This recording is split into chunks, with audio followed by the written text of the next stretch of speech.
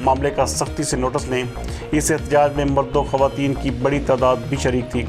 मज़ीद इस वाले से देखते हैं ये रिपोर्ट।